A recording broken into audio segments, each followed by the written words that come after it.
Welcome to Sweet Life Beat Life. We hope this video helps. You start by using the digital crown and touch together. First, wake the display with a tap or raise of your wrist. Enter your passcode if required. Then press the crown once to reach the home screen and tap an app to open it. Once you're inside an app, swipe left or right to see options and swipe down from the top to view notifications. This is the most immediate, reliable way to begin navigating.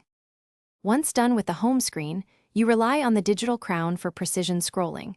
Rotate it to move through long lists without blocking the screen with your finger. Make sure to press the crown to return to home and press the side button to open the dock or power options.